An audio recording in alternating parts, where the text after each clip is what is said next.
ಹೆಚ್ಚಿನ ಮಾಹಿತಿಯನ್ನ ನೀಡೋದಕ್ಕೆ ವಾಹಿನಿಯ ಪ್ರಧಾನ ಸಂಪಾದಕರಾದ ಹೊನ್ನಾಳಿ ಚಂದ್ರಶೇಖರ್ ಅವರು ದೂರವಾಣಿ ಸಂಪರ್ಕದಲ್ಲಿದ್ದಾರೆ. ಹೊನ್ನಾಳಿ ಚಂದ್ರಶೇಖರ್ ಅವರೇ, ವಿಕ್ರಮ್ ಗೌಡ ಹತ್ಯೆಯಾಗಿದೆ. ಇಷ್ಟು ವರ್ಷಗಳ ಕಾಲ ನಕ್ಸಲ್ ಚಟುವಟಿಕೆಗಳು ಸ್ಥಗಿತವಾಗಿದ್ವು, ಈಗ ಏಕಾಏಕಿ ಬೆಳಕಿಗೆ ಬಂದಿವೆ.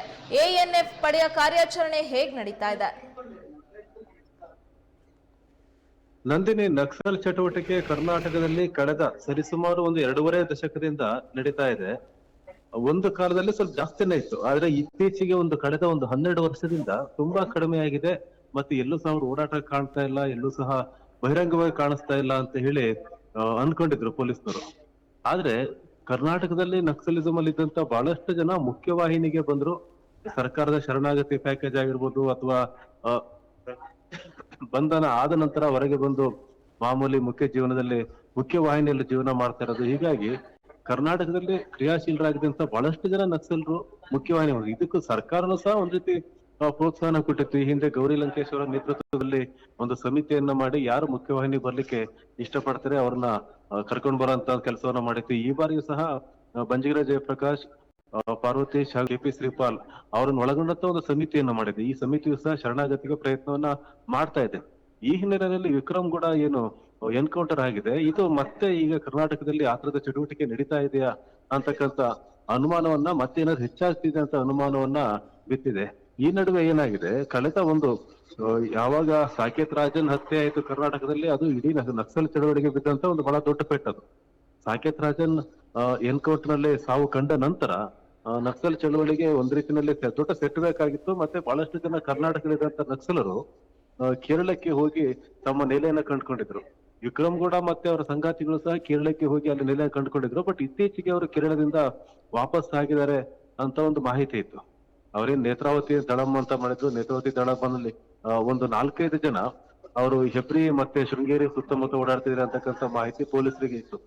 ಈ ನೆಲೆಯಲ್ಲಿ ಪೊಲೀಸರು ವಿಕ್ರಮ್ ಗೌಡನನ್ನು ವಶಕ್ಕೆ ಪಡಿಸಿಕೊಂಡು ಅಲ್ಲಿ ಗುಂಡಿನ ಚಕಮಕಿ ಆಯ್ತು ಅಥವಾ ಅವರು ಗುಂಡಾರ್ಸಕ್ ಪ್ರಯತ್ನ ಮಾಡಿದ್ರು, ಆಮೇಲೆ ಇವರು ಹಾರಿಸಿದ್ರು, ಎನ್ಕೌಂಟರ್ ಆಯ್ತು ಅಂತ ಹೇಳ್ತಾರೆ. ಅದು ಪೊಲೀಸರ ಒಂದು ವರ್ಷನ್ ಆಗಿದೆ, ತನಿಖೆಯ ನಂತರ ಹೊರ ಬರಬೇಕಾಗಿದೆ. ಆದ್ರೆ ಬಹಳಷ್ಟು ಜನ ಈ ಶರಣಾಗತಿ ಸಮಿತಿಯಲ್ಲಿ ಅನುಮಾನವನ್ನು ವ್ಯಕ್ತಪಡಿಸ್ತಾ ಇದ್ದಾರೆ, ತನಿಖೆ ಆಗ್ಬೇಕು ಅಂತ ಹೇಳಿ. ಆದ್ರೆ ಈ ನಡುವೆ ಕರ್ನಾಟಕದಲ್ಲಿ ನಕ್ಸಲ್ ಚಟುವಟಿಕೆ ಬಹುತೇಕ ಸ್ತಬ್ಧ ಅಂತ ಏನು ಭಾವಿಸಿದ್ರು, ಈಗ ವಿಕ್ರಮ್ ಗೌಡ ಹತ್ಯೆಯ ನಂತರ ಮತ್ತೆ ವಿಕ್ರಮ್ ಗೌಡ ಜೊತೆಗೆ 3-4 ಜನ ಕಾಣಿಸ್ಕೊಂಡ ನಂತರ ನಕ್ಸಲ್ ಚಟುವಟಿಕೆ ಇದೆ ಅನ್ನೋದು ಒಂದ್ ರೀತಿ ಗೊತ್ತಾಗ್ತಾ ಇದೆ. ಆದ್ರೆ ಈ ಮೊದಲು ಏನು 10 ವರ್ಷ 15 ವರ್ಷದಿಂದ ಹಿಂದೆ ಏನು ಚಟುವಟಿಕೆ ಇತ್ತು ಆ ಮಟ್ಟಿಗೆ ಇಲ್ಲ ಅನ್ನೋದು ಪೊಲೀಸರ ಅರಿವಿನಲ್ಲೂ ಇದೆ. ಆದ್ರೆ ಈಗ ಅದನ್ನ ಬೆಳಿಲಿಕ್ಕೆ ಬಿಡಬಾರ್ದು ಅಂತಕ್ಕಂಥ ಒಂದು ಪ್ರಯತ್ನವೂ ಸಹ ಸರ್ಕಾರದ್ದು ಆಗಿದೆ. ಯಾಕಂದ್ರೆ ಈ ಎನ್ಕೌಂಟರ್ ನ ಸ್ವತಃ ಗೃಹ ಸಚಿವರಂತ ಪರಮೇಶ್ವರ್ ಅವರೇ ಸಮರ್ಥಿಸಿದ್ದಾರೆ. ಎನ್ಕೌಂಟರ್ ಅನಿವಾರ್ಯ ಆಗಿತ್ತು ಅನ್ನುವಂತ ಮಾತನ್ನ ಅವ್ರು ಹೇಳಿದ್ದಾರೆ. ಆದ್ರೆ ಇಲ್ಲಿ ಎಎನ್ಎಫ್ ಕೂಂಬಿಂಗ್ ಮಾತ್ರ ನಿಂತಿಲ್ಲ. ಕೂಂಬಿಂಗ್ ಯಾವಾಗ ವಿಕ್ರಮ್ ಗೌಡ ಹೊರಗಡೆ ಕಾಣಿಸ್ಕೊಂಡು ಓಡಾಡ್ತಾ ಇದಾರೆ ಅಂತ ಹೇಳಿ ಗೊತ್ತಾಗಿತ್ತು, ಮತ್ತೇನು ಆ ಜಾಗದಲ್ಲಿ ಅವ್ರು ಅಲ್ಲಿ ಹೋಗಿ ಊಟ ಮಾಡಿದ್ರು, ಮತ್ತೆ ಮರುಸ ಹೋಗಿ ಊಟ ಮಾಡಿದ್ರು, ಆಮೇಲೆ ರೇಷನ್ ಕೇಳಿದ್ರು ಅಂತಕ್ಕಂಥ ಒಂದು ಮಾಹಿತಿ ಇತ್ತು. ಈ ಹಿನ್ನೆಲೆಯಲ್ಲಿ ಕೂಂಬಿಂಗ್ ಕಾರ್ಯಾಚರಣೆಯನ್ನ ಬಹಳ ತೀವ್ರಗೊಳಿಸಿದ್ದಾರೆ ಎಎನ್ಎಫ್ ಸಹ.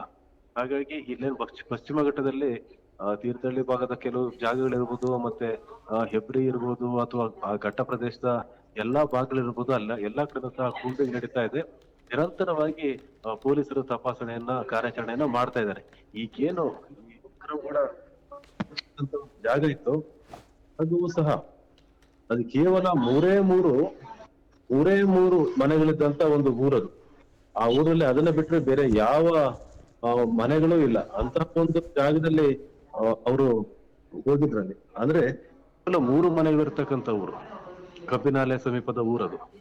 ಇಂತಹ ಬಹಳಷ್ಟು ಹ್ಯಾಮ್ಲೆಟ್ಗಳು ಮಲೆನಾಡಿನಲ್ಲಿ ಆ ಕಾಡಿನ ಮಧ್ಯೆ ಇದಾವೆ. ಕೇವಲ 3 ಮನೆ 4 ಮನೆ ಇರ್ತಕ್ಕಂಥ ಊರುಗಳಿದಾವೆ. ಆ ಜಾಗಕ್ಕೆ ಹೋಗ್ಬೇಕು ಅಂತಂದ್ರೆ ಬಹಳ ದುರ್ಗಮವಾದ ಒಂದು ರಸ್ತೆ ಇರುತ್ತೆ. ಅದಕ್ಕೆ ಬಹಳ ಸುಲಭವಾಗಿ ಹೋಗ್ಲಿಕ್ಕೆ ಆಗೋದಿಲ್ಲ. ಅಂತಹ ಜಾಗಗಳಲ್ಲಿ ನಕ್ಸಲರು ಬರ್ತಿದ್ದಾರೆ ಮನೆಗಳಿಗೆ ಅಂತಕ್ಕಂಥ ಮಾಹಿತಿ ಪೊಲೀಸರಿಗೆ ಇತ್ತು. ಅದೇ ರೀತಿ ಏನು ಕಬ್ಬಿನಾಲ ಬಳಿಯ ಈ 3 ಮನೆಗಳಿಗೆ ಹೋಗಿದ್ರು ಆ ಮಾಹಿತಿಯನ್ನು ಇಟ್ಕೊಂಡೇನೆ ಎಎನ್ಎಫ್ ಕೂಂಬಿಂಗ್ ಕಾರ್ಯಾಚರಣೆ ಮಾಡಿದೆ. ಅಲ್ಲಿ ಗುಂಡಿನ ಚಕಮಕಿ ಆಗಿದೆ, ಎನ್ಕೌಂಟರ್ ಆಗಿದೆ. ಈಗ ವಿಕ್ರಮ್ ಗೌಡ ಜೊತೆಗೆ ಇದ್ದಂತ ಇನ್ನೂ 2-3 ಜನ, ಜಯಣ್ಣ ಅಥವಾ ಮಂಡಗಾರ ಲತಾ ಆಗಿರ್ಬೋದು, ಜಯಣ್ಣ ಆಗಿರ್ಬೋದು, ಇವ್ರು ತಪ್ಪಿಸ್ಕೊಂಡಿದ್ದಾರೆ ಅಂತೇಳಿ ಪೊಲೀಸರು ಮಾಹಿತಿಯನ್ನು ಕೊಡ್ತಾ ಇದ್ದಾರೆ. ಅವರನ್ನ ಹುಡುಕ್ಲಿಕ್ಕೂ ಸಹ ಈಗ ಕೂಂಬಿಂಗ್ ಕಾರ್ಯಾಚರಣೆ ನಡೀತಾ ಇದೆ ನಂದಿನಿ. ಹಾಗೆ ಎನ್ಕೌಂಟರ್ ಆಗಿರೋ ನಕ್ಸಲ್ ವಿಕ್ರಮ್ ಗೌಡ ಹಿನ್ನೆಲೆ ಏನು? ಯಾವೆಲ್ಲ ಪ್ರಕರಣಗಳಲ್ಲಿ ಆತ ಭಾಗಿಯಾಗಿದ್ದ? ವಿಕ್ರಮ್ ಗೌಡ ಕಾರ್ಕಳ ತಾಲೂಕಿನ ಒಂದು ಕುಗ್ರಾಮದಿಂದ ಬಂದಂತ ಒಬ್ಬ ಹುಡುಗ, 4ನೇ ತರಗತಿಯನ್ನ ಮಾತ್ರ ಓದಿದ್ದು. ಆದ್ರೆ ಆತ 4ನೇ ತರಗತಿ ಓದಿ ಊರಿನಲ್ಲೇ ಇದ್ದಂತ ಸಂದರ್ಭದಲ್ಲಿ ಯಾವುದೋ ಒಂದು ಸಂದರ್ಭದಲ್ಲಿ ಆತನಿಗೆ ಅರಣ್ಯ ಇಲಾಖೆ ಮತ್ತೆ ಪೊಲೀಸರು ಬಂಧಿಸಿದ್ರು ಅಂತ ಮಾಹಿತಿ ಇದೆ. ಅದಾದ ನಂತರ ವಿಕ್ರಮ್ ಗೌಡ ನಕ್ಸಲ್ ಚಳವಳಿಯತ್ತ ತನ್ನ ಒಲವನ್ನು ತೋರ್ದ, ಆ ಕಡೆ ಹೋದ ಅಂತಕ್ಕಂತ ಮಾಹಿತಿ ಇದೆ. ಕರ್ನಾಟಕದಲ್ಲಿ ನಕ್ಸಲಿಸಂ ತುಂಬಾ ತೀವ್ರಗತಿಯಲ್ಲಿದ್ದಂತ ಸಂದರ್ಭದಲ್ಲಿ ಕರ್ನಾಟಕದಲ್ಲೇ ಚಟುವಟಿಕೆಯಿಂದ ವಿಕ್ರಮ್ ಗೌಡ ಇದ್ದಿದ್ದು ಹೌದು. ಆದ್ರೆ ಕರ್ನಾಟಕದ ಬಹಳಷ್ಟು ಜನ ನಕ್ಸಲೀಯರು ಶರಣರಾದ್ರು ಅಥವಾ ಅರೆಸ್ಟ್ ಆದ್ರು. ಸಾಕೇತ್ ರಾಜನ್ ಹತ್ಯೆ ಆಯ್ತು, ಇನ್ನೂ ಬಹಳಷ್ಟು ಜನ ನಕ್ಸಲರ ಹತ್ಯೆ ಆಯ್ತು. BG ಕೃಷ್ಣಮೂರ್ತಿ ಕೇರಳದಲ್ಲಿ ಅರೆಸ್ಟ್ ಆಯ್ತು. ಇದಾದ ನಂತರ ವಿಕ್ರಮ್ ಕೂಡ ಮತ್ತೆ ಅವ್ರ ಜೊತೆಗೆ ಇದ್ದಂತ ಒಂದು 8-10 ಜನರ ತಂಡ, ಇವ್ರು ಎಲ್ಲಿದ್ದಾರೆ ಅಂತೇಳಿ ಪೊಲೀಸರಿಗೆ ತಪಾಸಣೆ ಮಾಡ್ತಾನೆ ಇದ್ರು, ಹುಡುಕ್ತಾನೆ ಇದ್ರು ಎಲ್ಲಿದ್ದಾರೆ ಅಂತೇಳಿ. ಬಟ್ ಕೇರಳದಲ್ಲಿ ಇದ್ದಂತ ಮಾಹಿತಿ ಇತ್ತು.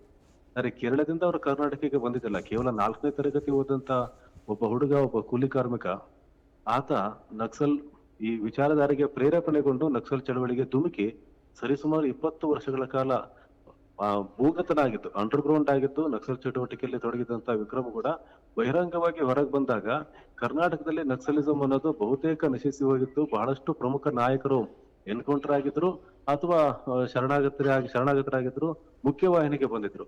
ಹಾಗಾಗಿ ನಾಯಕತ್ವನೇ ಇದ್ದಿಲ್ಲ ನಕ್ಸಲ್ ಚಳವಳಿಗೆ ಕರ್ನಾಟಕದಲ್ಲಿ. ಅಂತಹ ಸಂದರ್ಭದಲ್ಲಿ ವಿಕ್ರಮ್ ಕೂಡ ಬಂದಂತ ಸಂದರ್ಭದಲ್ಲಿ ವಿಕ್ರಮ್ ಗೌಡನ ಜೊತೆಗಿದ್ದಂತೆ ಕೇವಲ ಬೆರಳೆಣಿಕೆಯ ಜನರು ಮಾತ್ರ ಅಂತಕ್ಕಂತ ಮಾಹಿತಿ ಪೊಲೀಸ್ ಮೂಲಗಳಿಂದ ಸಿಗ್ತಾ ಇದೆ. ಹಾಗಾಗಿ ಕೂಲಿ ಮಾಡ್ತಾ ಇದ್ದಂತ ಮತ್ತೆ ವ್ಯವಸ್ಥೆಯ ವಿರುದ್ಧ ಅಸಮಾಧಾನವನ್ನ, ಆಕ್ರೋಶನ ಹೊಂದಿದಂತ ಒಬ್ಬ ಹುಡುಗ ಈಗ ವಿಕ್ರಮ್ ಗೌಡ ಈಗ ಪೊಲೀಸರ ಎನ್ಕೌಂಟರ್ ನಲ್ಲಿ ಬಲಿಯಾಗಿ ತನ್ನ ಜೀವವನ್ನ ಕಳೆದುಕೊಂಡಿದ್ದಾನೆ. ಆದ್ರೆ ವಿಕ್ರಮ್ ಗೌಡ ಅವನ ಮೇಲೆ ಸರಿಸುಮಾರು ಒಂದು 63 ಪ್ರಕರಣಗಳಿದೆ ಅಂತ ಹೇಳ್ತಾರೆ. ಕೇರಳದಲ್ಲೂ ಪ್ರಕರಣಗಳಿದೆ, ಮತ್ತೆ ಕರ್ನಾಟಕದಲ್ಲೂ ಸಹ ಪ್ರಕರಣಗಳಿದೆ. ಅದರಲ್ಲಿ ಕೊಲೆಯಂತ ಪ್ರಕರಣಗಳಿದಾವೆ, ಸುಲಿಗೆ ಅಂತ ಪ್ರಕರಣಗಳಿದಾವೆ, ದರೋಡೆ ಇದೆ, ಬೆದರಿಕೆ ಇದೆ. ಈ ರೀತಿ ಹಲವು ಪ್ರಕರಣಗಳನ್ನ ಈ ವಿಕ್ರಮ್ ಕೂಡ ಎದುರಿಸ್ತಾ ಇದ್ದ 2 ರಾಜ್ಯಗಳಲ್ಲೂ, ಕೇರಳ ಮತ್ತೆ ಕರ್ನಾಟಕದಲ್ಲಿ. ಹಾಗಾಗಿ ಪೊಲೀಸರಿಗೆ ಎಲ್ಲಾ ಪ್ರಕರಣಗಳ ಕಾರಣಕ್ಕೆ ತುಂಬಾ ಬೇಕಾದಂತ ವ್ಯಕ್ತಿಯಾಗಿದ್ದಾರೆ. ಆತ ಏನಾದ್ರೂ ವೆಪನ್ ತರದೇ ಇದ್ದಿದ್ರೆ, ಆತನ ಕೈಲಿ ಶಸ್ತ್ರಗಳು ಇದ್ದಿಲ್ಲ ಅಂತಿದ್ರೆ ಬಹುಶಃ ವಿಕ್ರಮ್ ಕೂಡ ಉಳಿತಾ ಇದ್ನೋ ಏನೋ. ಆತನ ಕೈಯಲ್ಲಿ ಶಸ್ತ್ರ ಇದ್ದ ಕಾರಣಕ್ಕಾಗಿನೇ ಆತನ ಸಾವು ಆಗಿದೆ. ಆತನ ಪೊಲೀಸರ ಗುಂಡಿಗೆ ಬಲಿಯಾಗಬೇಕಾಗಿದೆ. ಆಮೇಲೆ ನಕ್ಸಲೀಯರು ಶಸ್ತ್ರಾಸ್ತ್ರ ಇಲ್ಲದೇನೆ ಓಡಾಡೋದೇ ಇಲ್ಲ ಅವರು. ಹಾಗಾಗಿ ಶಸ್ತ್ರಾಸ್ತ್ರ ಇತ್ತು ಅಂತಂದ್ರೆ ಅದು ಪ್ರಜಾಪ್ರಭುತ್ವಕ್ಕೆ ಮಾರಕ, ಸಮಾಜಕ್ಕೆ ಮಾರಕ, ಮತ್ತೆ ಈಗಿನ ವ್ಯವಸ್ಥೆಗೆ ಮಾರಕ.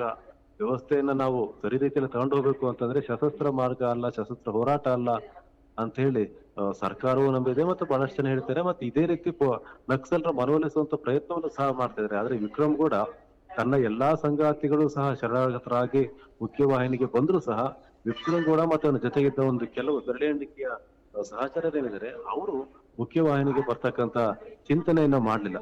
ಇತ್ತ KP ಶ್ರೀಪಾಲ್, ಬಂಜಗೆರೆ ಜಯಪ್ರಕಾಶ್ ಮತ್ತು ಪಾರ್ವತೀಶ್ ಬೆಳದಾಳೆ ಅವರನ್ನ ಒಳಗೊಂಡ ತಂಡ ಅವರನ್ನ ಸಂಪರ್ಕಿಸುವಂತ ಪ್ರಯತ್ನ ಮಾಡ್ತಾನೆ ಇತ್ತು. ಮುಖ್ಯವಾಹಿನಿಗೆ ಕರ್ಕೊಂಡು ಬರ್ಲಿಕ್ಕೆ ಅವರಿಗೆ ಪತ್ರವನ್ನು ಸಹ ಬರೆದಿತ್ತು.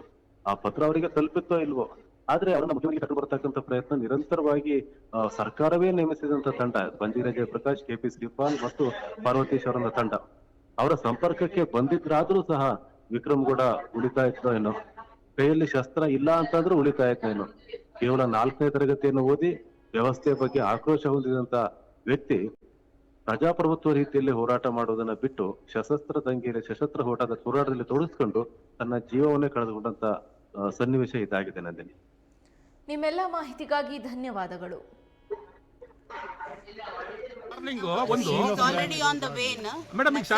ಇಂಟೆಲಿಜೆನ್ಸ್ ಶೇರ್ ಮಾಡೋದಿರ್ಬೋದು ಅಥವಾ ಆಪರೇಷನ್ಗೆ ಸಹಯೋಗ, district police, Udupi district SP, western range IG ಅವ್ರದ್ದು ಕೂಡ ಸಹಯೋಗ ಭಾಳ ಇದೆ.